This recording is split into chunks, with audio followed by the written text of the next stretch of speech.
good afternoon, good afternoon, good afternoon. Namaskar, namaskar, namaskar. Am I audible? Am I visible? Am I audible? Am I visible? Good afternoon, बच्चा party. How are you all? क्या आपको नजर आ रही है आपकी प्यारी प्यारी जग से न्यारी समाप्ति मैम?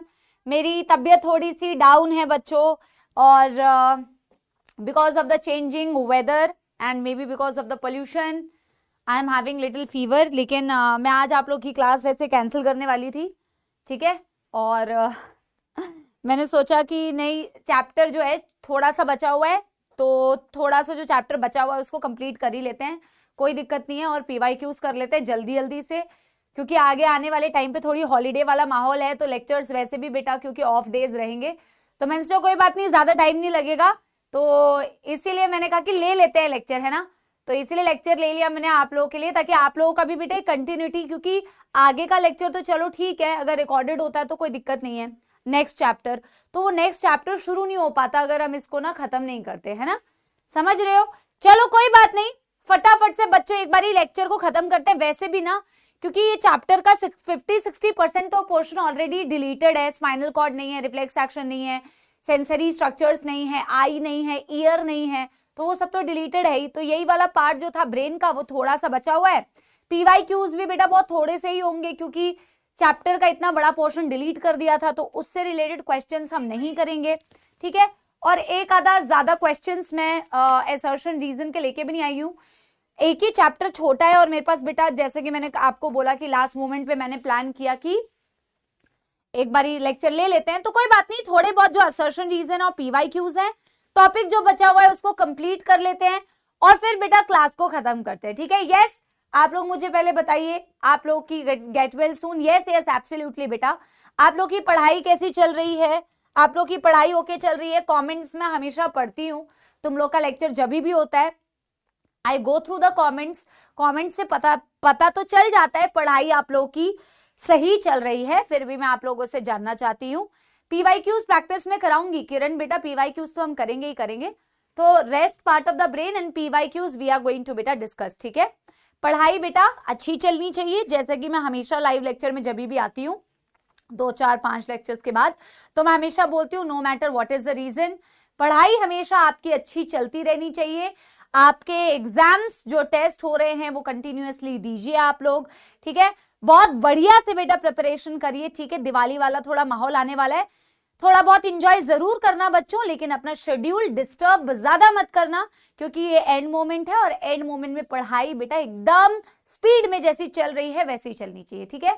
यस, तो अगर मैम भी आप लोगों को बेटा क्लास ले सकती है जैकेट पहन के, तो तुम्हें भी अगर थोड़ी बहुत कभी दिक्कत होती है तो मैनेज कर लिया करो, इट्स ओके, ठीक है, ठीक है। चलिए हम एक बारी बेटा आज बता देते हैं कि हमें ब्रेन में वैसे मिड ब्रेन और हाइंड ब्रेन पढ़ना है, पर हमारा फोर ब्रेन अभी कंप्लीट नहीं हुआ था।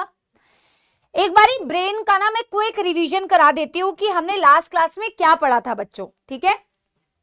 तो लास्ट क्लास में यस सपोला army loves you ma'am, Arya बेटा धन्यवाद, ठीक है। तो बेटा जी एक बारी क्विक रिवीजन करें, आर यू गाइज रेडी?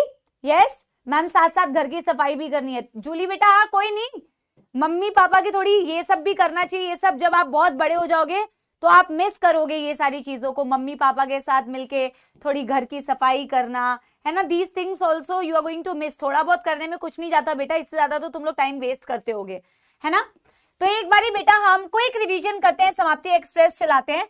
हमने लास्ट क्लास में बेटा ब्रेन के बारे में पढ़ा था, which is of course the central processing unit, the central nervous system, very very important part.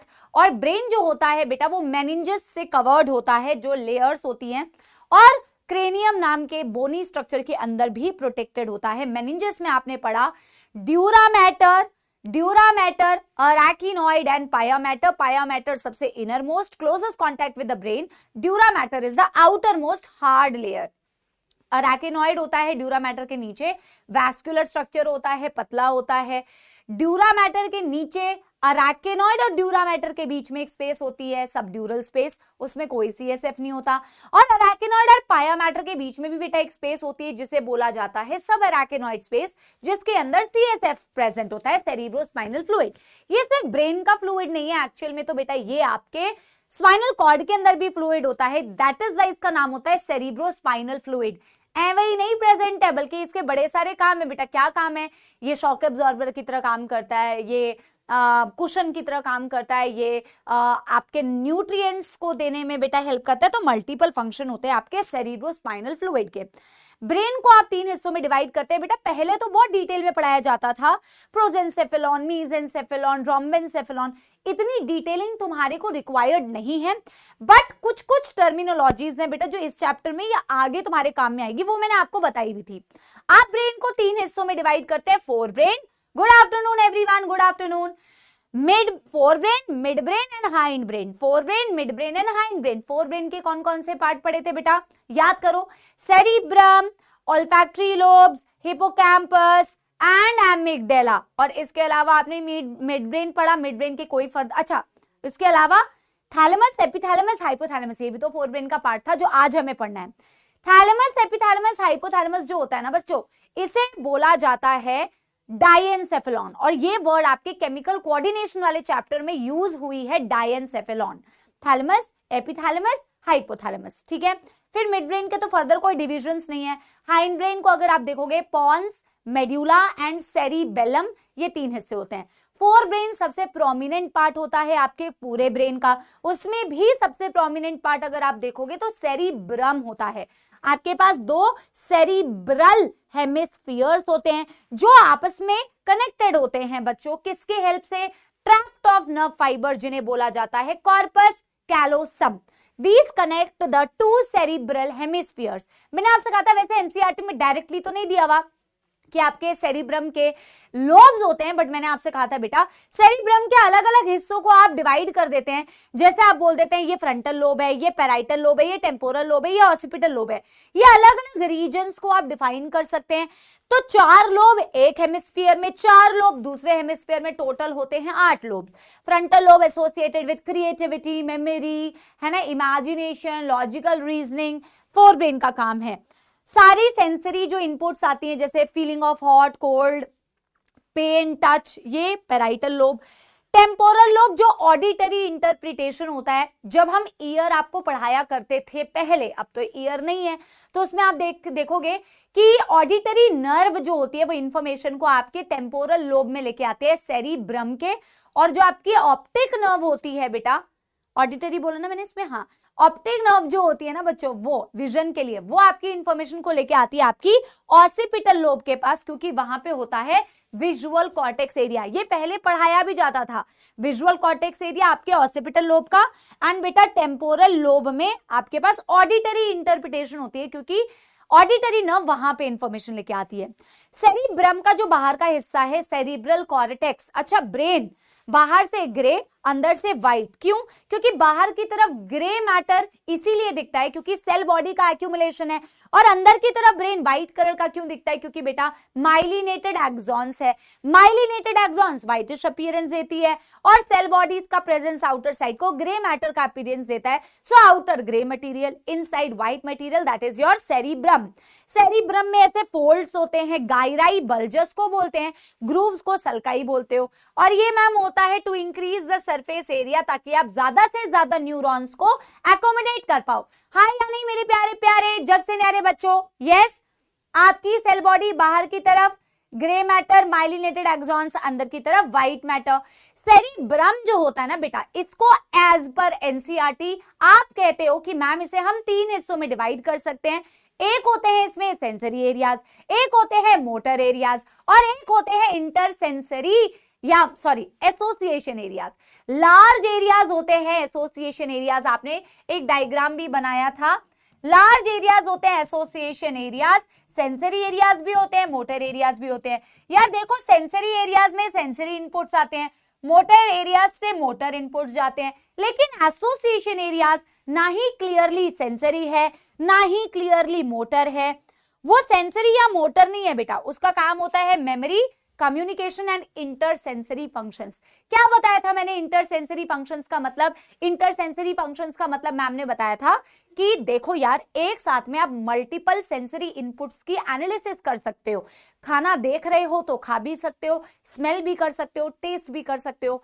It is associated with intersensory functions, neither completely sensory, not completely motor, and memory and communication. This is the large area of cerebrum. आज मैं आपको पढ़ाऊंगी कि जितनी भी information को बेटा cerebrum तक जानी है उसे थैलेमस से होते हुए जाना पड़ता है।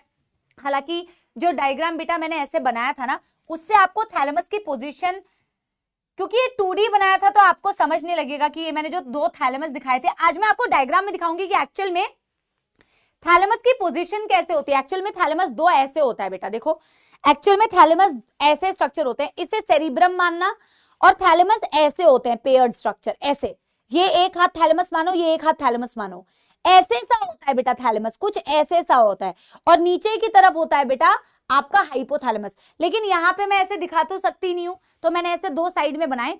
जितनी भी इंफॉर्मेशन को ऊपर, इसके ऊपर सेरिब्रम है, आज मैं डायग्राम में आपको दिखाऊंगी तो आपको समझ में आएगा, उसे थैलेमस से होते हुए जाना पड़ता है। यानी कि जो भी सेंसरी इंफॉर्मेशन आपकी रिसीव होगी सेरिब्रम में वो भी थैलेमस से जाएगी, मोटर जो वापस आएगी वो भी थैलेमस से ही जाएगी। थैलेमस की पोजीशन ही कुछ इस तरीके से होती है, आज मैं आपको डायग्राम में भी दिखा दूंगी। अभी तो हमने सिर्फ बेटा सेरिब्रम के बारे में पढ़ा था।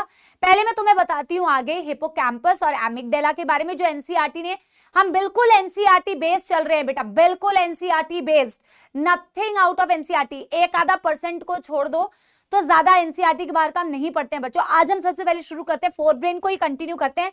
रिवीजन डन हो गया बच्चा बाड़ी, यस रिवीजन डन हो गया बेटा, कंटिन्यू करें फिर। अभी हमने सिर्फ सेरिब्रम पढ़ा है, पहले मैं हिपोकैम्पस एमिगडाला पढ़ाऊंगी, फिर थैलेमस, एपिथैलेमस, हाइपोथैलेमस, ठीक है? डन। देखो फोर ब्रेन को ही अगर मैं कंटिन्यू करूं तो मैं एक पार्ट लिख रही हूं, दोनों को साथ में लिख रही हूं क्योंकि दोनों को साथ में ही पढ़ना है। Hippocampus and amygdala, hippocampus and amygdala again forebrain का ही पार्ट है, यस एवरीवन। चलिए बहुत शानदार बच्चों, बेटा देखो इससे डायरेक्ट सवाल आएगा। एमिगडाला के बारे में एनसीईआरटी कहती है इट इज आमंड शेप्ड, ठीक है? आमंड मतलब पता है ना, बादाम जैसा, ठीक है? हिपोकैम्पस का क्या काम होता है बेटा? हिपोकैम्पस का काम होता है conversion of short term memory into long term memory, जो आपके लिए बहुत जरूरी है। आपके लिए शॉर्ट टर्म मेमोरी को लॉन्ग टर्म मेमोरी में बेटा कन्वर्ट करना बेहद जरूरी है। क्यों? क्योंकि नीट में वही काम में आएगा बेटा। नीट में ऐसे बच्चे ज्यादा सक्सेसफुल होते हैं जो सिर्फ टेम्पोररीली अपने बेटा वीकेंड के एग्जाम के लिए नहीं पढ़ते हैं, ठीक है? टेम्पोररीली अपने वीकेंड के एग्जाम के लिए नहीं पढ़ते, वो इसलिए पढ़ते हैं कि भाई मेरे को नीट देना है और नीट में अच्छा करना है। अब दोनों में डिफरेंस पता है क्या होता है बेटा? जब आप सिर्फ और सिर्फ ये सोच के पढ़ते हैं ना कि मेरे को वीकेंड के एग्जाम में अच्छा पढ़ना है, तो आप ना जल्दी बस एक टेम्पररी तरीके से शॉर्ट टर्म मेमोरी के फॉर्म में पढ़ते हैं, आप मन लगा के उतना नहीं पढ़ते। जो बच्चे ऐसा करते हैं तो एकदम से एग्जाम में बेटा वॉमिट कराओगे, ठीक है यार, सही हो जाएगा। लेकिन बेटा अगर आप उसको बहुत ध्यान से लिख के पढ़ते हैं, आप ऐसे पढ़ते हैं कि नेक्स्ट टाइम जब मैं रिवाइज करूं ना तो मुझे जीरो से शुरू ना करना पड़े। और नुकसान है बेटा ऐसे पढ़ने में, जो पहले तरीके से आप पढ़ते हो ना उसमें नुकसान है। अगर आप बिल्कुल बेटा ऐसे पढ़ते हो कि अगली बार मैं पढ़ूं तो मुझे कम टाइम लगना चाहिए, तो आप फायदे में रहते हो, भले ही पहली बार थोड़ा ज्यादा समय लगा। शॉर्ट टर्म मेमोरी को लॉन्ग टर्म मेमोरी में कन्वर्ट करना हिपोकैम्पस का काम है। एमिगडाला के बारे में दिया हुआ है कि it is associated with anger and rage. Anger and rage का क्या मतलब है? गुस्सा और बदले की भावना। आपको इमोशंस तो कुछ तो दिखे, इमोशंस दिखे बच्चों, यस इमोशंस दिखे बेटा, गुस्सा और बदले की भावना। एक्चुअल में मैं आपको बताऊं, ये दोनों को साथ में मिला के पता है क्या बोला जाता है? इन दोनों को साथ में मिला के बच्चों क्या बोला जाता है पता है? इनको साथ में मिला के बोला जाता है बेटा limbic system. Very important word बेटा, लिम्बिक सिस्टम बोला जाता है इनको साथ में मिला के, लिम्बिक सिस्टम। और इसी लिम्बिक सिस्टम के साथ में अगर बेटा मैं किसे जोड़ दूं, हाइपोथैलेमस को ना, इसी लिम्बिक सिस्टम को अगर मैं बेटा, एक तो बच्चों फॉर एग्जांपल जैसे ये इब्तिशम हुसैन बेटा, प्लीज बच्चों stop guiding how what to do and what not to do, okay. It is my responsibility, मुझे कब आपको डायग्राम दिखाना है, कब एनिमेशन दिखाना है। इसीलिए टीचर्स एनिमेशन दिखाना अवॉइड करते हैं, क्योंकि आप जैसे बच्चे फिर स्पैम करते हैं, बच्चों पढ़ने में ध्यान नहीं देते हैं। मैम एनिमेशन दिखा दूं, किसका एनिमेशन दिखाओ बेटा, जब एनिमेशन जरूरी ही नहीं है। वो तो मेरे को समझ में आएगा आपको कब दिखाना है कब नहीं दिखाना है बेटा एनिमेशन। स्टॉप स्पैमिंग बेटा, पढ़ाई पे ध्यान दो, एंड मोमेंट पे आ चुके हो। पढ़ने से ज्यादा इस चीज में ध्यान है कि टीचर को इंस्ट्रक्ट करना है मेरे को। स्टॉप डूइंग दैट बेटा, स्टॉप डूइंग दैट। पढ़ाई करो बेटा, ऐसे कैसे पढ़ोगे? डोंट डू दैट बेटा, डोंट डू दैट, ठीक है। वापस से नीट की तैयारी नहीं करनी, इसी साल नीट एग्जाम निकालना है बेटा, ऐसे मन लगा के पढ़ो। फोकस एक तरफ होना चाहिए, फोकस लिखने पे नहीं होना चाहिए कमेंट में, ठीक है। लिम्बिक सिस्टम के साथ में बेटा पता है आपको, जब मैं हाइपोथैलेमस को जोड़ दूं ना, limbic system plus hypothalamus,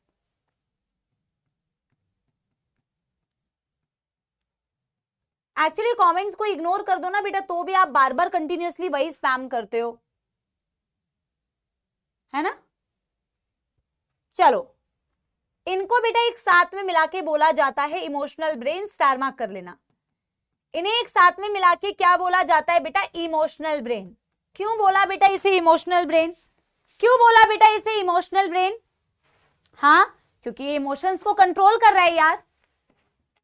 hypothalamus अगर मैं लिम्बिक सिस्टम के साथ में जोड़ दूं तो इसे बोला जाता है emotional brain, because it controls the various human emotions, the emotions like happiness, the emotions like दुख, द इमोशंस लाइक गुस्सा, द इमोशंस लाइक बदले की भावना, the emotions like motivation, emotions like pleasure, emotions like fear, all these emotions.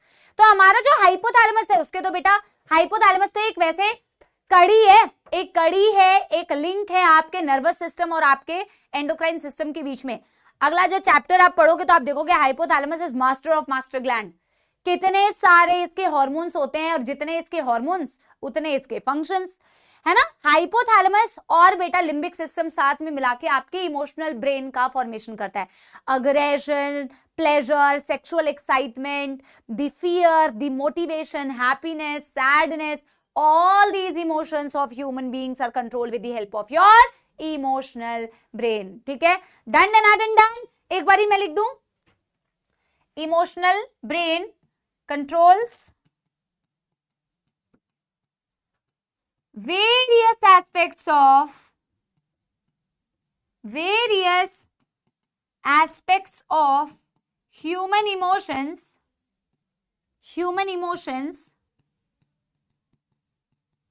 like happiness, sadness, fear, motivation, anger, ठीक है, यानी कि aggression basically, pleasure,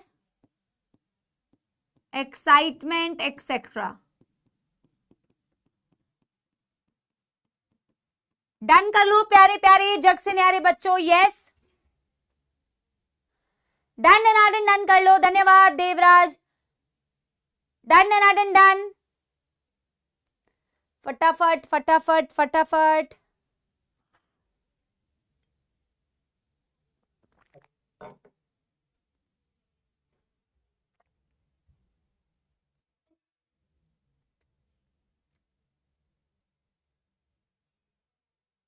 done everyone. बात करेंगे एपिथैलेमस, थैलेमस, हाइपोथैलेमस। वैसे डायनसेफेलॉन की ज्यादा बात एनसीईआरटी ने की नहीं है। हाइपोथैलेमस जहां पे मेंशन किया हुआ है वहां पे यही सारे इमोशंस हाइपोथैलेमस से रिलेटेड दिए हुए हैं। जो हमने यहां लिख लिए तो हम रिपीट करके नहीं लिखेंगे कि हाइपोथैलेमस आपके प्लेजर को, फियर को, मोटिवेशन को कंट्रोल करता है। डेफिनेटली करता है क्योंकि वो इमोशनल ब्रेन का हिस्सा है। हम रिपीट करके नहीं लिखेंगे। ऐसे पॉइंट्स जो हमने यहां लिखे नहीं है वो पॉइंट्स हम वहां पे लिखेंगे। थैलेमस, एपिथैलेमस, हाइपोथैलेमस, अनदर बेटा diencephalon, part of your forebrain. Let's discuss बेटा डायेनसेफेलॉन। ठीक है, डन हो गया प्यारे प्यारे जग से न्यारे बच्चों। यस बेटा, लर्न करते हुए चलना है। देखो ब्रेन की कोई भी बात आपसे एनसीईआरटी के बाहर तो पूछेंगे नहीं। आप जब क्लास में पढ़ रहे होते हो, अगर आपको लगता है कि यहाँ पे जैसे ब्रेन की बहुत सारी चीजें लर्निंग वाली हैं, याद करना पड़ता है, क्लास में इतने अच्छी तरीके से उसे बेटा रिपीट किया करो टीचर के साथ में कि लर्न होता जाए, है ना, लर्न होता जाए। समझ आ गई बच्चों बात? यस, चलो चलो बात करते हैं बेटा किसकी, बात करते हैं हमारे डायेनसेफेलॉन की। डायेनसेफेलॉन की another part of forebrain that consists of thalamus, epithalamus, hypothalamus।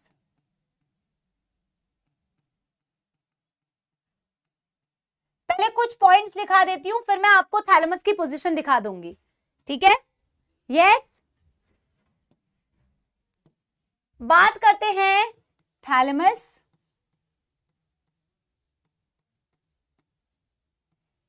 इसे बोला जाता है बेटा relay centre. Very very very important. इसे बोला जाता है बेटा रिले सेंटर। Very important. मैंने आपको पिछली क्लास में बताया था, जैसे हम रिले रेस करते हैं ना, रिले रेस करते हैं, रिले रेस में क्या होता है, एक बंदा पूरी रेस को नहीं लड़ता है, बल्कि बेटा मल्टीपल लोग होते हैं। सपोज एक स्टिक है और एक बंदा उस स्टिक को लेके दौड़ा, तो वो बंदा उस स्टिक को फिर अगले बंदे को पास करता है, वो बंदा फिर अगले बंदे को पास करता है, वो बंदा अगले बंदे को पास करता है, और फिर इस तरीके से रेस कंप्लीट होती है by going through multiple person. That is relay race. खेली होगी शायद आप लोगों ने, है ना, खेली होगी आप लोगों ने रिले रेस। एक बंदा रेस को कंप्लीट नहीं कर रहा है, बल्कि मल्टीपल बंदे बेटा पास करते करते करते करते पासिंग, है ना।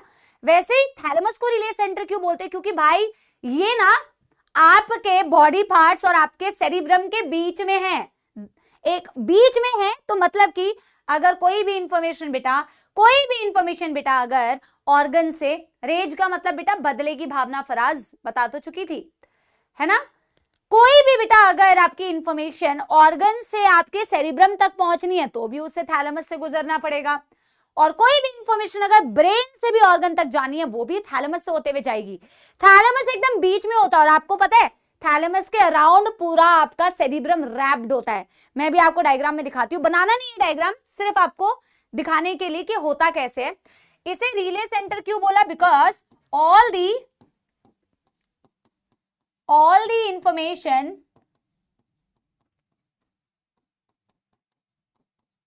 to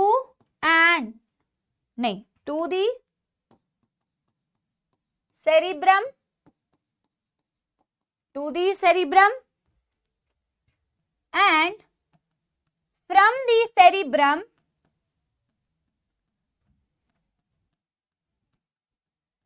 has to pass through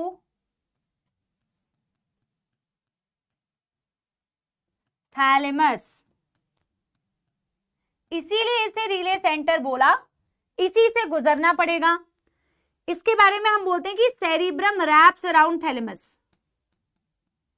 cerebrum wraps around thalamus. जैसे गिफ्ट के ऊपर गिफ्ट की पैकेजिंग करते हैं ना, वैसे ही लगता है थैलेमस के ऊपर आपने सेरिब्रम की पैकेजिंग कर दी है। ठीक है, एक बारी मैं आपको दिखाती हूं इस डायग्राम में, जरा देखो बच्चों, इस डायग्राम बनाना नहीं है, डायग्राम बिल्कुल भी नहीं बनाना, सिर्फ एक बारी ऑब्जर्व करने की कोशिश करना। ठीक है, यस यस, देखो ये डायग्राम देखो, ये आपके बिल्कुल एनसीईआरटी का डायग्राम है, जैसे एनसीईआरटी में बनाया हुआ है कि आपने ब्रेन का सेजाइटल सेक्शन किया, सेजाइटल सेक्शन करने के बाद आपने साइड से ऑब्जर्व किया। ये बिल्कुल ब्रेन का जो एनसीईआरटी का डायग्राम है बिल्कुल वैसा है। ये आपका सेरिब्रम है, देखो मैं एक बार ब्लैक कलर से दिखाती हूँ। ये बिल्कुल एनसीईआरटी वाला डायग्राम है कि मैम ये सेरिब्रम है, जो most prominent part of the brain है, ये सेरिब्रम है। और ये वाला पार्ट एनसीईआरटी में भी दिखाया हुआ है ब्लू कलर से, दिस इज योर थैलेमस। ठीक है, बिल्कुल एनसीईआरटी वाला डायग्राम है, this is your thalamus. Thalamus के अराउंड थैलेमस के अराउंड सेरिब्रम है। बट ये साइड वाला डायग्राम है बेटा, ये साइड वाला डायग्राम है, इसे जरा देखना, ये वाला डायग्राम है, ये वाला डायग्राम है। ये देखो ये क्या दिखाया हुआ है, ये आपका थैलेमस दिखाया हुआ है एनसीईआरटी में, दिस इज योर थैलेमस। ये थैलेमस दिखाया हुआ है ना एनसीईआरटी में, और थैलेमस को पूरा रैप करके रखा हुआ है, कवर करके रखा हुआ है किसने, सेरिब्रम ने। ये देखो सेरिब्रम करा हुआ है बेटा, सेरिब्रम ने। इसे आप साइड से ऑब्जर्व कर रहे हो जब आप ब्रेन को ऐसे सेक्शन, बट अगर मेरे को ब्रेन को साइड से नहीं देखना, मुझे अगर देखना है ऊपर से, अगर मुझे देखना है ऊपर से, तो मुझे थैलेमस कैसा नजर आएगा, देखो ये वाला डायग्राम, देखो एक बारी ये डायग्राम ऑब्जर्व करना बेटा, एक बारी ये वाला डायग्राम ऑब्जर्व करना। देखो एक थैलेमस ऐसे है और दूसरा थैलेमस ऐसे है, ऐसे, एक बारी देखो, है ना। और ये आपको दो सेरिब्रम, मतलब एक हेमिस्फीयर में एक थैलेमस है, दूसरे में दूसरा थैलेमस है, कुछ इस तरीके से प्रेजेंट होता है। क्या आपको नजर आ रहा है, एक बारी ध्यान से देखो, ये आपका सेरिब्रल हेमिस्फीयर है, एक हेमिस्फीयर, ये दूसरा हेमिस्फीयर, एक बारी देखो, यस यस एवरीवन। या इस डायग्राम में ऑब्जर्व करो, इस डायग्राम में ऑब्जर्व करो, ये देखो एक थैलेमस और ये देखो दूसरा थैलेमस है ना। जितनी भी इंफॉर्मेशन बेटा, जितनी भी इंफॉर्मेशन आपके सेरिब्रम तक जाएगी वो भी इससे जाएगी, और वापस आएगी वो भी इसी से वापस आएगी, right. Yes everyone, yes everyone. ये एक थैलेमस, इसके पार्ट्स तो आपको करने ही नहीं है, ये एक थैलेमस, ये दूसरा थैलेमस। क्या मेरी बात समझ आ गई सभी को, ये कैसे प्रेजेंट होता है ना। आपको बनाने का नहीं है, आप बनाओ मत, बट एटलीस्ट आपको ये पता होना चाहिए क्लियरली कि हमने दो ऐसे क्यों बनाए हुए हैं। और क्यों बोलते हैं कि cerebrum wraps around the thalamus, क्योंकि सेरिब्रम उसको रैप करके रखता है, कवर करके रखता है, इसीलिए बोलते हैं रैप्स अराउंड द थैलेमस, इसीलिए बोलते हैं रैप्स अराउंड द थैलेमस। ठीक है, डन। रिले सेंटर हो गया और ये हो गया, बस। इसके अलावा इसमें और कोई पॉइंट्स नहीं लिखने बेटा। एपिथैलेमस के बारे में एनसीईआरटी ज्यादा देती नहीं है। आप आगे जाके बेटा neural control, chemical control and coordination में पढ़ोगे कि एपिथैलेमस के ऊपर पीनियल ग्लैंड प्रेजेंट होती है। पीनियल ग्लैंड पता है आप सभी को, एनसीईआरटी कहती है pineal gland is located in the forebrain in diencephalon. Epithalamus के ऊपर होती है बेटा लोकेशन इसकी, पीनियल ग्लैंड की एपिथैलेमस के ऊपर होती है, इसीलिए पीनियल ग्लैंड को एपिफाइसिस भी बोलते हैं। मैं आगे पढ़ाऊंगी आपको, ठीक है। यस, समझ आ गई बच्चों बात। फिर बात करते हैं हाइपोथैलेमस की, फिर बात करते हैं हाइपोथैलेमस की। हाइपोथैलेमस जैसे कि मैंने आपसे कहा, केमिकल यानी हॉर्मोन्स, एंडोक्राइन ग्लैंड्स और न्यूरॉन्स यानी नर्वस सिस्टम के बीच का एक कनेक्शन है। It's a bridge, it's a connection between neural system and endocrine system, क्योंकि ये ग्लैंड की तरह भी काम करता है और इसमें मैम न्यूरॉन्स भी होते हैं। So it's a bridge, it's a connection between the neural system and the endocrine system. Of course, it is a part of emotional brain. So it is going to control the different human emotions जो हमने पीछे maintain नहीं करे हैं, पीछे explain करें। NEET में लगातार 2 बार सवाल आया हुआ है कि थर्मो रेगुलेशन, टेम्परेचर रेगुलेशन के लिए कौन सा ब्रेन का पार्ट रिस्पॉन्सिबल होता है? वो होता है हाइपोथैलेमस, वो होता है hypothalamus. It is responsible for thermoregulation, temperature regulation. This is responsible for thermoregulation. NEET में आया हुआ है सवाल. Of course बेटा आगे आने वाले चैप्टर में जब आप पढ़ोगे इसके इतने हॉर्मोन्स हैं, तो जितने हॉर्मोन्स उतने फंक्शन, आपको फंक्शन सारे लिखने नहीं है बेटा. इसके पास कई सारे हॉर्मोन्स है भाई. देखो एक हार्मोन तो आपने पढ़ा है एडीएच के बारे में, anti diuretic hormone. Anti diuretic hormone vasopressin क्या करता है बेटा? हार्मोन इसका है, पर बेटा कौन छुपा के रखता है? Posterior pituitary. यस और no? Hormone hypothalamus, but it is stored in the posterior pituitary. Oxytocin hypothalamus का हार्मोन है, पोस्टीरियर पिट्यूटरी में स्टोर है. भाई जो उनके फंक्शंस होंगे वो हाइपोथैलेमस के भी तो फंक्शन होंगे. ये कहीं ना कहीं आपकी ग्रोथ को, क्योंकि इसके पास growth hormone releasing hormone, growth hormone inhibiting hormone है, इसके पास रिप्रोडक्शन को कंट्रोल करने के हार्मोन्स है, गोनाडोट्रोफिन रिलीजिंग हार्मोन, ये आपकी भूख को कंट्रोल कर सकता है, ये आपकी प्यास को कंट्रोल कर सकता है। एडीएच एंटी डायूरेटिक हार्मोन पानी की रीअब्जॉर्प्शन कर रहा है। जितने हार्मोन्स उतने फंक्शंस। समझ में आ रही है बच्चों मेरी बात? यस। तो आपको इंडिविजुअली अभी हर हार्मोन का फंक्शन नहीं लिखना है, पर ये भाई साहब वो सारी चीजें कर सकते हैं क्योंकि इनके पास है ही इतने बेटा मल्टीटास्किंग, इतने सारे हार्मोन्स है, राइट। अभी हमें कुछ कुछ बातें इससे रिलेटेड लिखनी है। It's a connection between endocrine and neural system. Endocrine and neural system, part of emotional brain, part of emotional brain, then has various hormones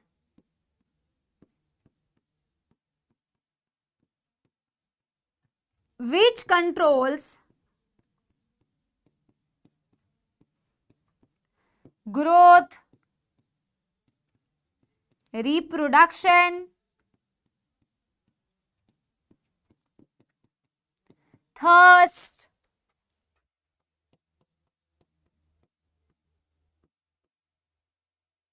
etc. thirst, hunger, etc. Star mark करके लिखना thermo regulation, thermo regulation centre, thermo regulation centre. ठीक है, done.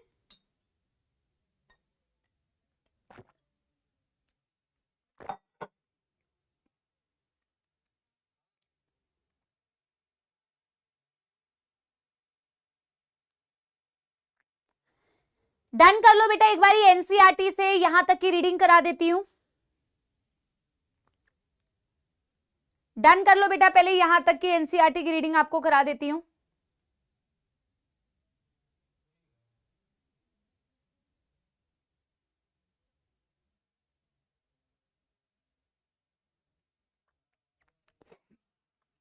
ठीक है, NCERT को step by step बेटा देखते जाओ। एनसीईआरटी को बेटा स्टेप बाय स्टेप देखते जाओ। एनसीईआरटी की एक एक चीज ऑलमोस्ट हमने बेटा अपने नोट्स में कवर कर ली है। जब मैं अभी एनसीईआरटी को रीड कराऊंगी, आप भी बहुत ध्यान से बेटा एनसीईआरटी को मेरे साथ साथ में रीड करना। एक एक लाइन बेटा आप बहुत ध्यान से समझना, ठीक है। बहुत इंपॉर्टेंट है बेटा, एनसीईआरटी को टाइम पास की तरह नहीं लेना है कि अरे हमने तो पढ़ लिया है अब एनसीईआरटी क्या करना है, नहीं। एनसीईआरटी को बहुत ध्यान से मेरे साथ में बेटा रीड करेंगे, टाइम वेस्ट नहीं। हमने आधा बेटा सेरिब्रम वाला पार्ट रीड कर चुके थे, हम सेरिब्रम तक का जो पार्ट था वो हम रीड कर चुके थे, ठीक है। फोरब्रेन का सेरिब्रम वाला पार्ट हम रीड कर चुके थे। अब हम उसके आगे बेटा, आई थिंक ये 8वीं 9वीं लाइन से लिया हुआ है बेटा, फोरब्रेन का 8th 9th लाइन से हमने बेटा टॉपिक लिया हुआ है, क्योंकि लास्ट क्लास में उसके पहले का हम रीड कर चुके हैं, ठीक है। Cerebrum wraps around a structure that is called as thalamus, which is the major coordinating center for sensory and motor signaling. Cerebrum ma'am thalamus के अराउंड रैप करता है। Thalamus ma'am major coordinating centre है sensory और motor signalling के बीच में। क्यों? क्योंकि वहां से ही इंफॉर्मेशन सेंसरी वाली जाएगी, वहीं से मोटर वाली इंफॉर्मेशन पास आएगी, वापस आएगी, ठीक है। यस, चलो Another very important part of the brain called as hypothalamus lies at the base of the thalamus. बेटा ऑब्वियस सी बात है, मैंने आपको लास्ट क्लास में ही बताया था, थैलेमस के ऊपर एपिथैलेमस, तभी तो उसका नाम है एपिथैलेमस। थैलेमस के नीचे हाइपोथैलेमस, तभी तो उसका नाम है हाइपो। हाइपो मतलब बिलो द थैलेमस। ऊपर एपिथैलेमस, नीचे हमने डायग्राम भी बनाया था, एंड नीचे hypothalamus, which is having a number of center that control body temperature, urge for eating यानी hunger, drinking, it also contain several group of neurosecretory cells. में आपको आगे केमिकल कोऑर्डिनेशन वाले चैप्टर में ये बताऊंगी भी। न्यूरोसेक्रेटरी सेल्स क्या होते हैं? न्यूरॉन्स होते हैं। न्यूरोसेक्रेटरी सेल्स क्या होते हैं? हाइपोथैलेमस के न्यूरॉन्स होते हैं। हाइपोथैलेमस के न्यूरॉन्स होते हैं जो उसके हार्मोन्स को सिंथेसाइज करते हैं। तो it has neurosecretory cells which secrete hormones called as hypothalamic hormones. The inner part of cerebral hemispheres has a group of associated deep structures. अंदर और घुसोगे तो बेटा क्या मिलेगा आपको? Hippocampus and amygdala. It forms a complex structure called as limbic lobe या limbic system. ये किसका फॉर्मेशन कर रहे हैं? limbic lobe या limbic system. And along with the hypothalamus, it is involved in the regulation of sexual behavior. बोला कि hippocampus amygdala को हम बोलते हैं मैम लिम्बिक लोब या लिम्बिक सिस्टम।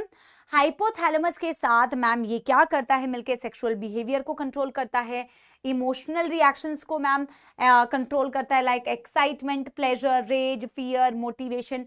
इसीलिए तो मैम हिपोकैम्पस, एमिगडाला और आपका हाइपोथैलेमस इमोशनल ब्रेन का फॉर्मेशन करता है।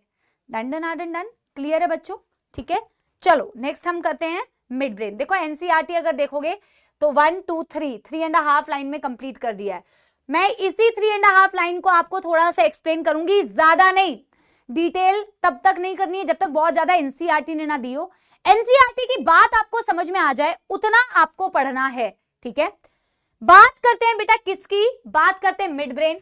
बहुत ही आसान, बात करते हैं मिड ब्रेन।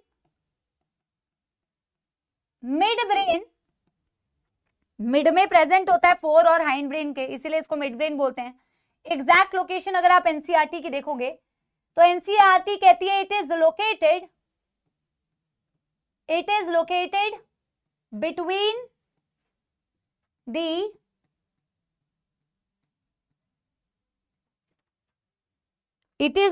बिटवीन दी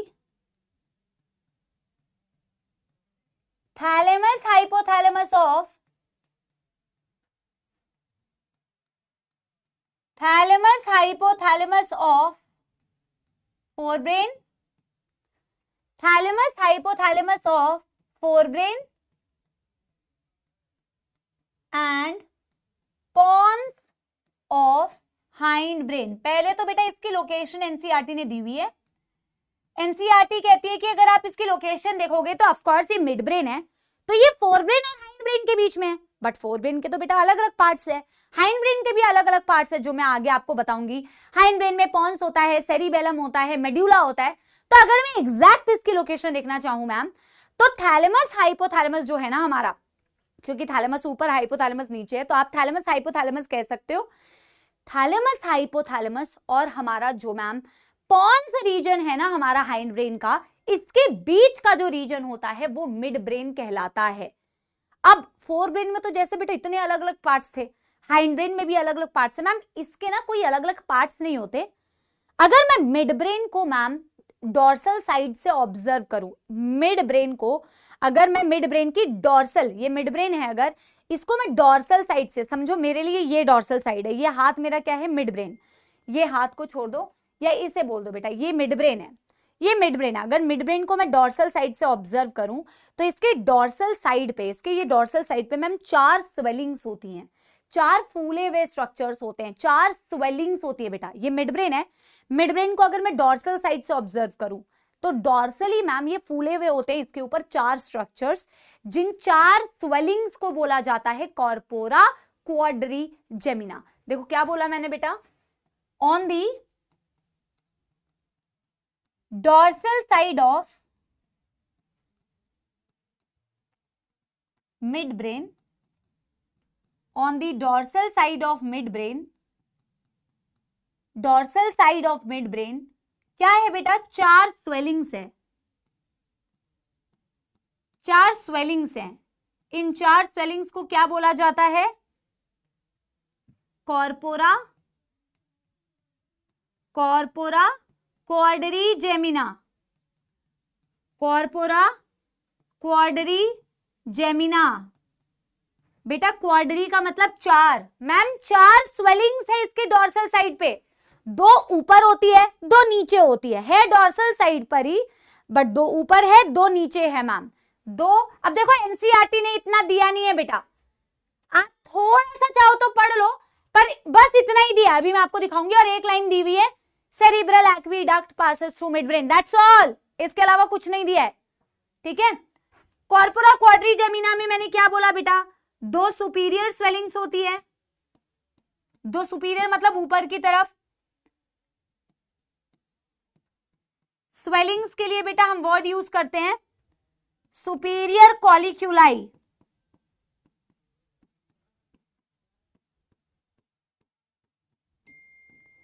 मैं लिख दे रही हूं, एक्स्ट्रा है ये, अभी आप एनसीईआरटी में देखोगे। दो नीचे की तरफ होती है जिसे बोला जाता है इंफीरियर कॉलिक्यूलाई। तो मैम आप बता क्यों रहे हो, क्योंकि बेटा एटलीस्ट इसका फंक्शन तो आपको जानना ही चाहिए ना, आपको यही ना पता चले कि इसका फंक्शन क्या है तो फिर मिड ब्रेन पढ़ क्यों रहे हैं, एटलीस्ट मिड ब्रेन का थोड़ा फंक्शन तो पता चले। तो फंक्शन अगर बताना है तो मेरे को ये बताना पड़ेगा कि बेटा दो सुपीरियर ऊपर की तरफ होती है उसे सुपीरियर कॉलिक्यूलाई बोलते हैं, दो नीचे की तरफ होती है उसे इंफीरियर कॉलिक्यूलाई बोलते हैं। तो ये तो बेटा बताना पड़ेगा, बिना बताए इसका फंक्शन कैसे बताऊंगी। सुपीरियर कॉलिक्यूलाई आपके विजुअल रिफ्लेक्सेस को कंट्रोल करती है,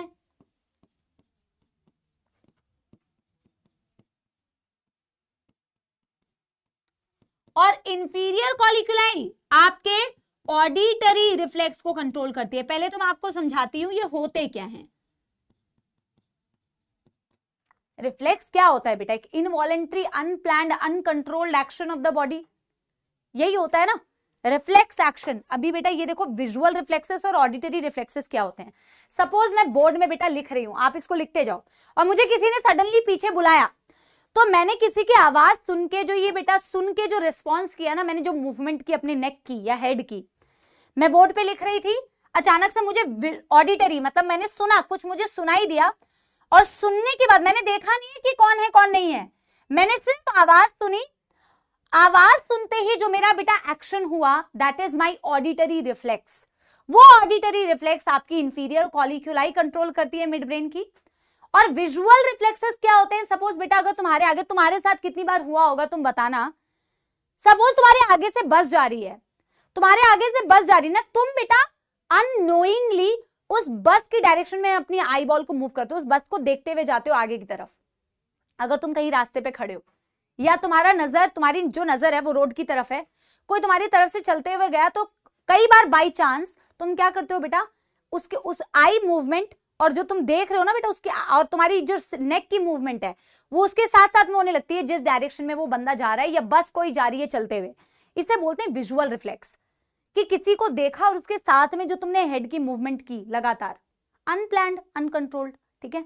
इन द सेम वे मैं लिख रही थी बोर्ड पे, किसी ने पीछे से आवाज लगाई, सिर्फ मैंने आवाज सुनी और मैंने अपनी हेड की मूवमेंट की, इसे बोलते हैं ऑडिटरी रिफ्लेक्स। सुन के जो मैंने नेक की मूवमेंट की, ऑडिटरी रिफ्लेक्स, देखा और नेक की मूवमेंट हो रही है, this is my visual reflexes controlled by your mid brain. पहले मुझे बताओ, देखो इसको लिखने की ज्यादा डिटेल में जरूरत नहीं है, सिर्फ इतना ही काफी है, this is also extra only. आप यहीं तक याद रखोगे तो काफी है बेटा, यहीं तक याद रखोगे तो भी काफी है। पर फिर भी आप मुझे बता दो, एक बारी समझ लग गया तुम लोगों को? यस,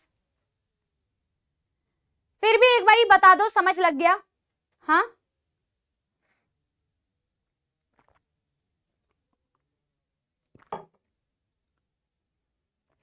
पक्की बात ना? आपको लिखने की जरूरत नहीं है कि विजुअल रिफ्लेक्सेस की डेफिनेशन लिख लेते हैं, ऑडिटरी रिफ्लेक्सेस की नहीं, आप समझ लो बस इतना, क्योंकि एनसीईआरटी ने सिर्फ यहीं तक दे रखा है। एनसीईआरटी ने सिर्फ दे रखा है 4 स्वेलिंग्स होती है, कॉर्पोरा क्वाड्रिजेमिना, सुपीरियर इंफीरियर की बात ही नहीं करी है।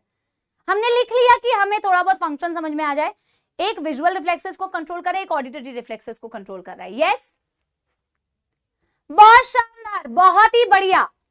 अब बेटा मैं एक और चीज आपको बताती हूं जो बहुत ही इंपॉर्टेंट, एक छोटी सी लाइन एनसीईआरटी ने दी है। अब देखो एनसीईआरटी तो लाइन देख के हट जाती है, उसका मतलब जो होता है वो बहुत गहरा होता है, लेकिन वो मतलब समझाने के लिए मुझे तुम्हें एक्स्ट्रा बताना पड़ेगा, वो मैं अभी नहीं बताऊंगी। पहले मैं हाइंड ब्रेन पढ़ाऊंगी, हाइंड ब्रेन पढ़ाने के बाद मैं एक नोट फॉर्म में वो लिखवा दूंगी, जो पॉइंट का एक्सप्लेनेशन होगा जो मैं अभी देने वाली हूं, ठीक है। यस यस, देखो देखो, एक लाइन बहुत ही इंपॉर्टेंट, जो आप मिड ब्रेन से रिलेटेड लिखोगे स्टार मार्क कर लेना। Cerebral aqueduct, cerebral aqueduct passes through midbrain. Cerebral aqueduct passes through midbrain. इसका मतलब मैं आपको थोड़ा सा ना लास्ट में बताऊंगी कि क्या होता है सेरिब्रल एक्वीडक्ट। नहीं तो ना, या तो देखो वैसे तो सच्चाई ये है कि तुम्हें सीधा लाइन पता होनी चाहिए कि cerebral aqueduct passes through midbrain. क्या ये स्टेटमेंट ट्रू है या फॉल्स है? क्यों क्वेश्चन तो यहीं से आएगा कि सेरिब्रल एक्वीडक्ट किससे पास होता है, क्वेश्चन तो ये बनेगा। बट समझना भी जरूरी है, कई बार हमें लगता है कि यार देख लेना एक बार होता क्या है सेरिब्रल एक्वीडक्ट। तो ये थोड़ा सा दिखाने के लिए मैं आपको बता दूंगी, डायग्राम वाइग्राम एनसीईआरटी में है नहीं, मैं तुम्हें समझाने के लिए बस थोड़ा सा बता दूंगी। बट आपको लाइन सिर्फ इतनी याद रखनी है, एक डक्ट होती है जो मिड ब्रेन से पास होती है, ठीक है? Yes,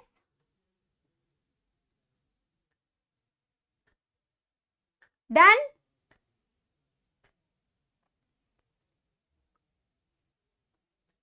cerebral aqueduct passes through mid brain. अब बेटा बस लास्ट पार्ट इस चैप्टर का जो बचा है दैट इज हाइंड ब्रेन, वो एक बारी हम फटाफट से कंप्लीट करेंगे। पर पहले एक बारी मिड ब्रेन की एनसीईआरटी की रीडिंग करो। देखो चार लाइन भी नहीं दी है एनसीईआरटी ने, 3.5 लाइन दी है। Mid brain is located between thalamus hypothalamus of forebrain and pons region of the hind brain.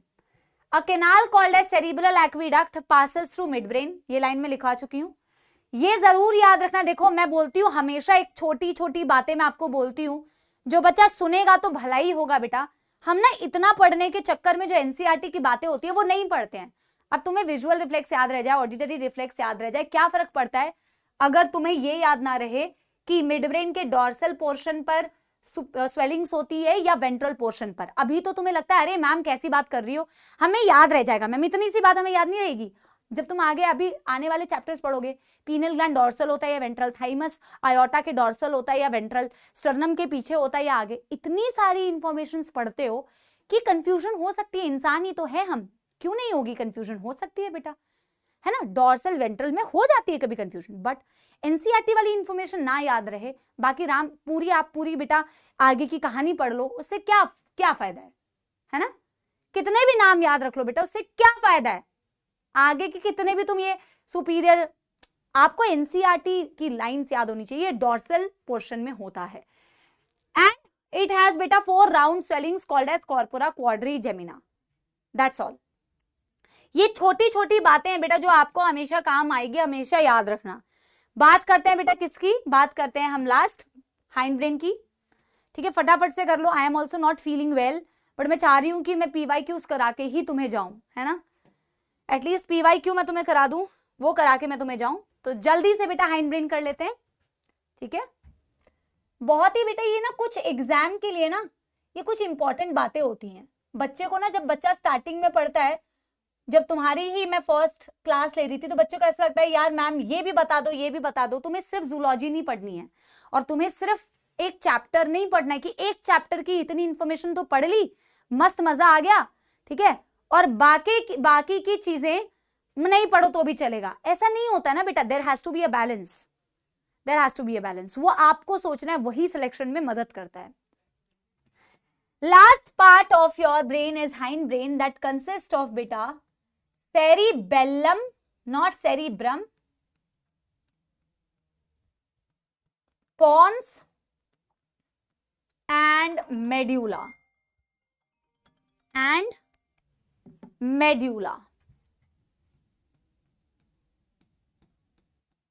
ठीक है? यस। अब मेरे प्यारे प्यारे जग से न्यारे बच्चों, सबसे पहले हम डिस्कस करेंगे हमारी लिटिल ब्रेन, हमारे लिटिल ब्रेन के बारे में, which is our cerebellum, this is our छोटू brain, little brain. Largest part तो सेरिब्रम था, है ना? लार्जेस्ट पार्ट तो सेरिब्रम था। दिस इज बेटा second largest part of the brain, this is बेटा second largest part of the brain, छोटू ब्रेन। इसका अगर डायग्राम देखोगे एनसीईआरटी में भी, ये कुछ कुछ ना ऐसा दिखता है, देखो ट्री लाइक। इसमें भी बेटा देखो सर्फ ऐसे कॉन्व्यूलेशंस होती हैं, इसकी भी जो सरफेस होती है ना ऐसे फोल्डेड होती है, जैसे सेरिब्रम की है, जैसे सेरिब्रम की सरफेस बेटा फोल्डेड होती है ना, इसकी सरफेस भी बेटा फोल्डेड होती है। ट्री लाइक अपीयरेंस होता है बेटा इसका, ट्री लाइक अपीयरेंस होता है इसका, है ना। और जैसे आपके ना सेरिब्रम में 2 हेमिस्फीयर्स हैं, वैसे ही सेरिबेलम में भी 2 हेमिस्फीयर्स होते हैं, 2 सेरिबेलर हेमिस्फीयर्स। जैसे आपके सेरिब्रम के 2 हेमिस्फीयर, वैसे ही सेरिबेलम के भी 2 हेमिस्फीयर। जैसे उसमें कॉन्व्यूलेशंस, इसमें भी कॉन्व्यूलेशंस। जैसे उसमें grey matter outside, white matter inside, brain में हर जगह वही है, grey matter outside, white matter inside, ठीक है। Second largest part of the brain. और क्या बोला मैंने, has convoluted surface.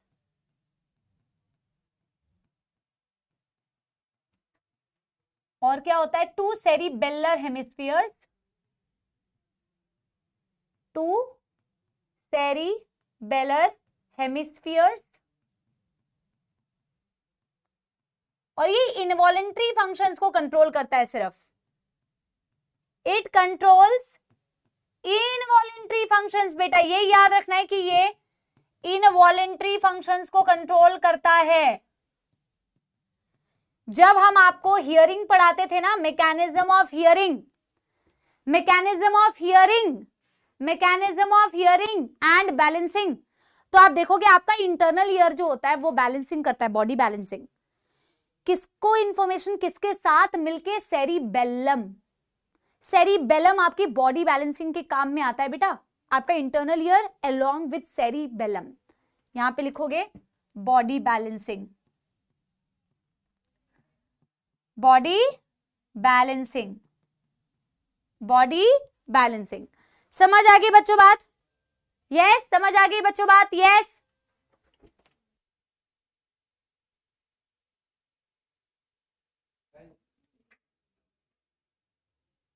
Yes everyone,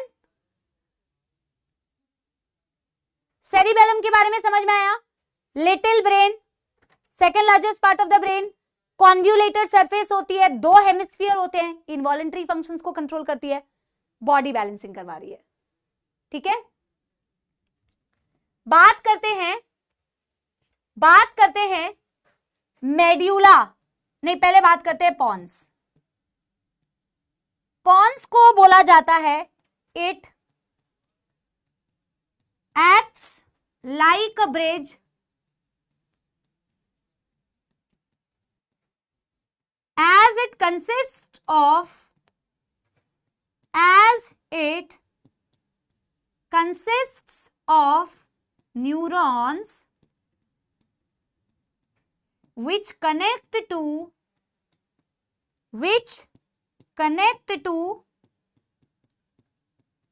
different regions of the brain, which connects to different regions of the brain.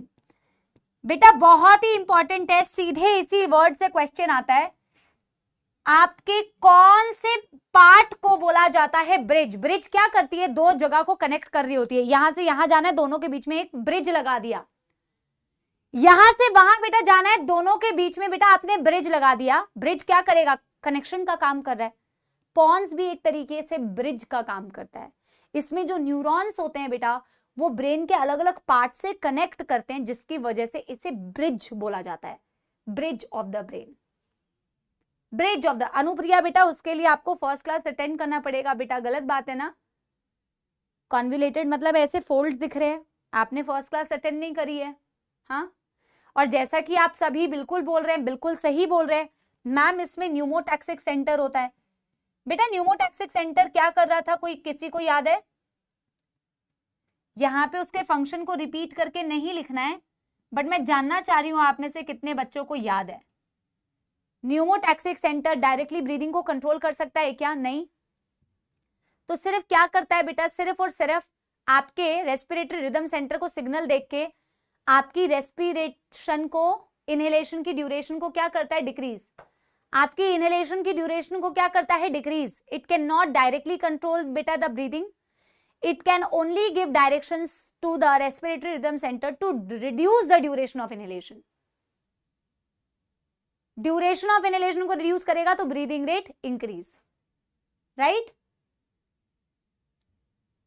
Very nice, very nice. और last part पढ़ते हैं बच्चों, क्या? मेड्यूला। मेड्यूला के बारे में मैं यही लिख दे रही हूं, मेड्यूला के बारे में मैं यही लिख दे रही हूं। मेड्यूला बेटा connects to the spinal cord, foramen magnum से पास होता है ना।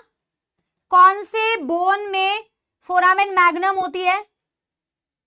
कौन से बोन में फोरामेन मैग्नम होती है? It connects to the spinal cord. इसके पास बहुत सारे सेंटर्स है बेटा, it has various centres to control, various centres to control heart rate. आप खुद याद करो, यही मेड्यूला से इंफॉर्मेशन आती है, तो ऐसे नोड पर सिंपैथेटिक नर्वस सिस्टम या पैरासिम्पैथेटिक नर्वस सिस्टम के थ्रू हार्ट रेट को बढ़ाते हो या घटाते हो। सेंटर कहां पे प्रेजेंट होता है? मेड्यूला में। ब्रीदिंग रेट को कंट्रोल करने के लिए रेस्पिरेटरी रिदम सेंटर मेड्यूला में। आपके ना गैस्ट्रिक जूस रिलीज होंगे या नहीं, उन सिक्रीशंस को कंट्रोल करने वाले सेंटर मेड्यूला में।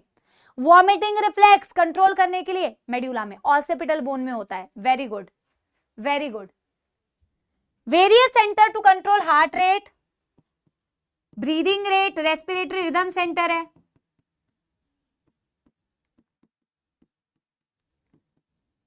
Gastric juice secretion, gastric juice secretion, and of course बेटा यहीं पे होता है आपका वॉमिटिंग सेंटर। बेटा पहले की एनसीईआरटी में ना, पहले मतलब ये नहीं मैं बोल रही हूं कि न्यू एनसीईआरटी अभी जो आई है उसके पहले की, नहीं, मैं बात कर रही हूं 2-3 साल पहले की एनसीईआरटी। मैं साइड जाती हूं, आप लिख लो। 2-3 साल पहले की एनसीईआरटी में ब्रेन स्टेम नाम का जो चीज दिया होता था, उसमें आपका हाइंड ब्रेन और मिड ब्रेन, इन दोनों को मिला के बोलते थे ब्रेन स्टेम। स्टेम मतलब एक ऐसी टहनी, टहनी के ऊपर पेड़ है। जैसे अगर मैं बोलूं बेटा पेड़ की जो टहनी है उसके ऊपर पूरा पेड़ है ना, वैसे तुम्हारा जो ब्रेन है उसका एक स्टेम होता है टहनी जैसा, जिसपे ब्रेन है तुम्हारा पूरा लोकेटेड एक्चुअली। तो पहले मिड ब्रेन और हाइंड ब्रेन को मिला के बोला जाता था ब्रेन स्टेम। अब बेटा हाइंड ब्रेन में से सेरिबेलम को हटा दिया है, तो बहुत ध्यान से इसको याद रखना है। Mid brain plus hind brain except cerebellum, यानी कि mid brain plus pons plus medulla, ये होता है आपका ब्रेन स्टेम। ठीक है, डन कर लिया? डन कर लिया बेटा यहां तक?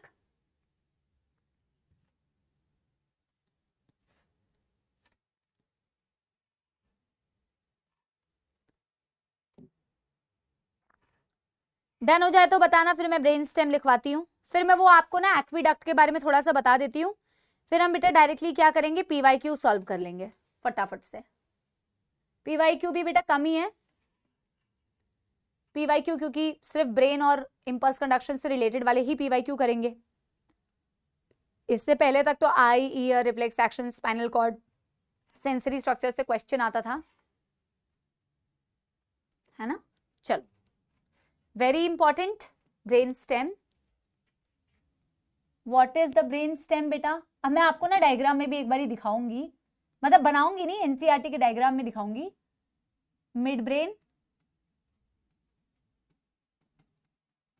Plus pons plus medulla, cerebellum नहीं है।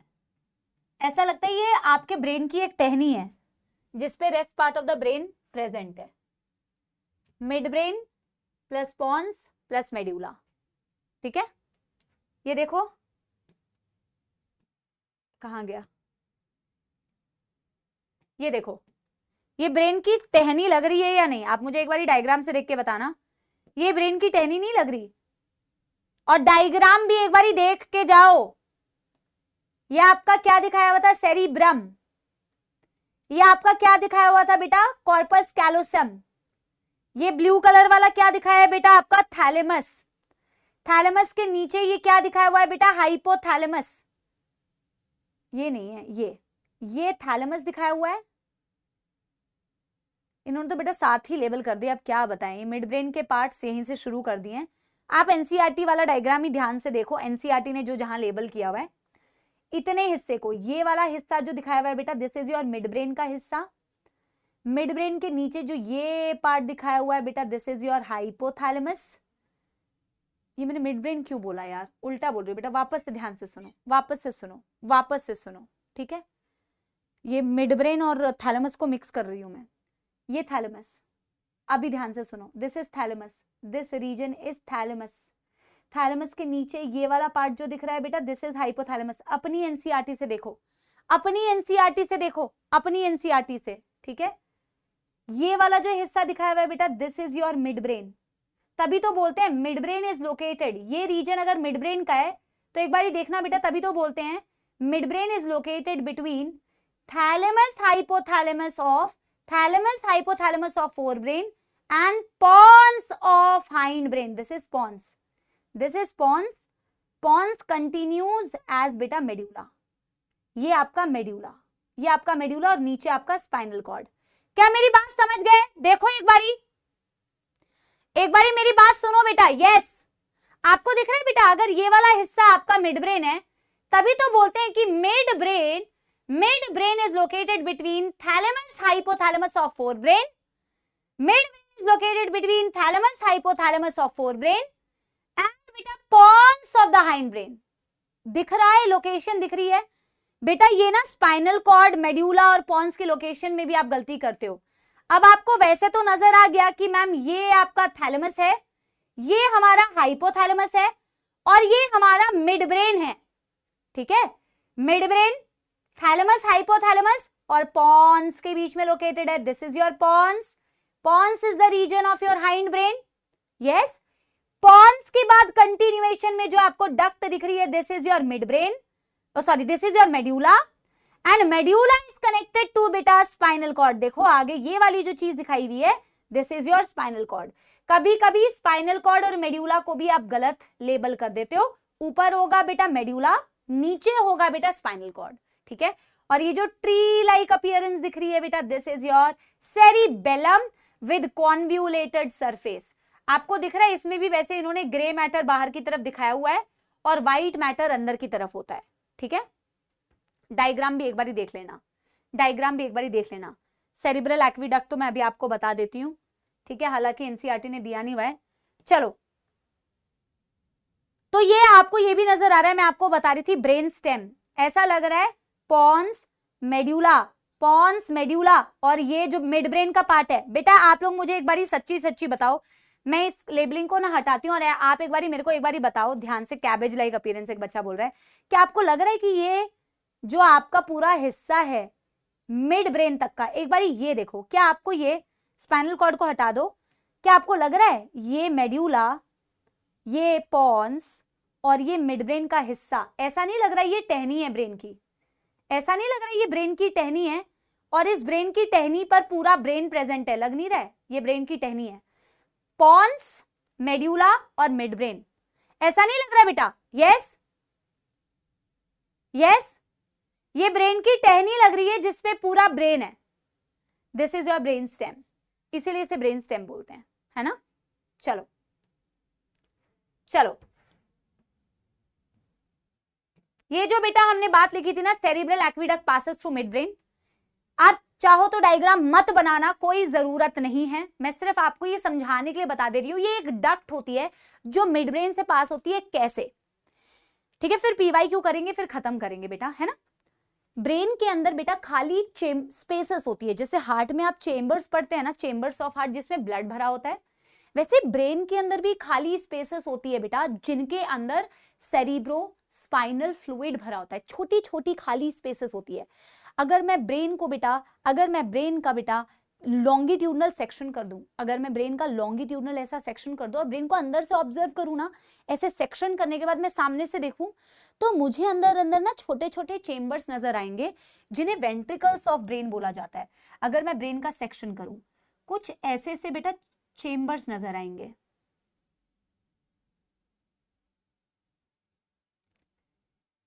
ऐसा ये छोटे छोटे चेम्बर्स है ब्रेन का, ऐसे लॉन्गिट्यूडनल अगर सेक्शन करते हो, जिन्हें वेंट्रिकल्स बोलते हैं। जैसे ये लेटरल वेंट्रिकल्स हैं, ये थर्ड वेंट्रिकल है, ये फोर्थ वेंट्रिकल है। इनके अंदर क्या भरा होता है बेटा? Cerebrospinal fluid. ऑफ कोर्स इसके अराउंड तुम्हारी खोपड़ी भी तो होगी ना, तुमने ब्रेन का सेक्शन किया तो इसके अराउंड तुम्हारे ब्रेन के पार्ट्स होंगे। क्या आप इमेजिन कर पा रहे हो कि नहीं, मुझे ये बताना। क्या आप इमेजिन कर पा रहे हो कि नहीं? यस एवरीवन, क्या आप इमेजिन कर पा रहे हो कि ब्रेन के अंदर मैं देखूंगी ना तो अंदर छोटे छोटे स्पेसेस हैं जिन्हें हम बोलते हैं खाली स्पेसेस को वेंट्रिकल्स ऑफ द ब्रेन, है ना। अगर मैं सेक्शन कर दूं ब्रेन का तो मेरे को अंदर खाली स्पेसेस नजर आ रही हैं जिन्हें हम वेंट्रिकल्स बोलते हैं, ventricles of brain. Ventricles of brain जिसके अंदर बेटा क्या प्रेजेंट होता है? CSF, cerebrospinal fluid. ये भी वेंट्रिकल है, ये भी वेंट्रिकल है। ऑफ कोर्स बेटा इसके अराउंड तुम्हारा ब्रेन प्रेजेंट है कि नहीं? ऐसे सा फोर ब्रेन का ही पार्ट है, सेरिब्रम मान लो।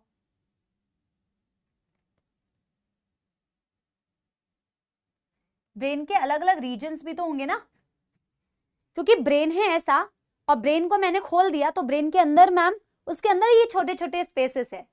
यस, ये बनाना है क्या? नहीं, ये नहीं बनाना, सिर्फ समझ लो, इसे सिर्फ समझ लो। अगर मैं ब्रेन को, अपनी खोपड़ी को खोल दूं और अंदर से देखूं तो मैम अंदर ना छोटे छोटे खाली स्पेसेस है जिन्हें वेंट्रिकल्स बोलते हैं।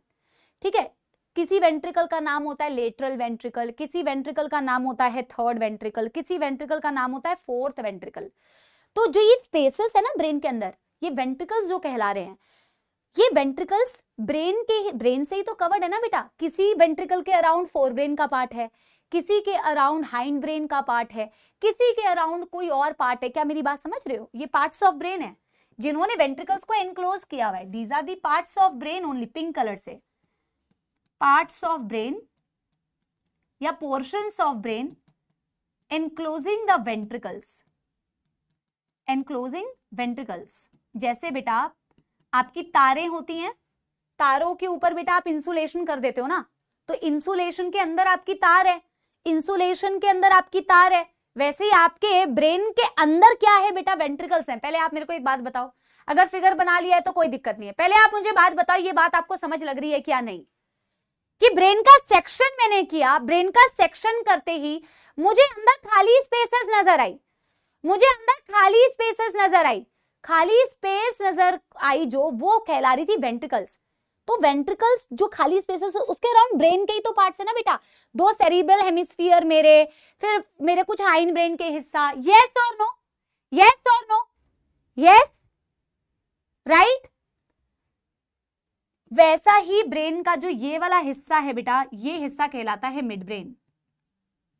ये जो ब्रेन का हिस्सा है ये कहलाता है मिड ब्रेन, और मिड ब्रेन के सेंटर में से ये जो कैनाल निकली हुई है, इसी कैनाल को बोलते हैं सेरिब्रल एक्वीडक्ट।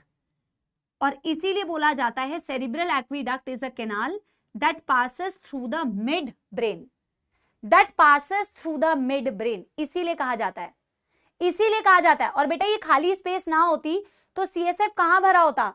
सेरिब्रोस्पाइनल को भरने के लिए बेटा तुम्हें अंदर स्पेस चाहिए, और वो स्पेस के अंदर ही बेटा तुम्हारा CSF प्रेजेंट होता है।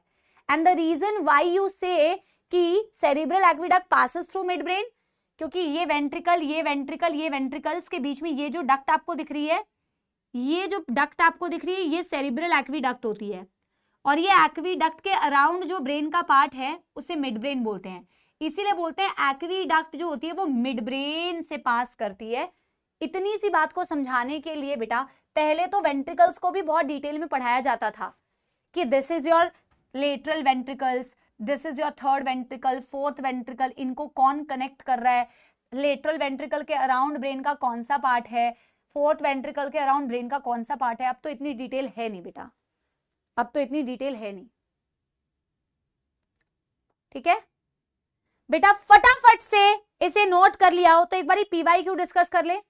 ठीक है, फटाफट से PYQ बेटा डिस्कस कर ले तो मेरे को भी अच्छा लगेगा कि चलो जो टारगेट मैं लेके आई थी वो टारगेट मैंने आपका पूरा कर दिया, और आप खुशी खुशी एटलीस्ट ये चैप्टर खत्म हो जाएगा आप लोगों के लिए, है ना।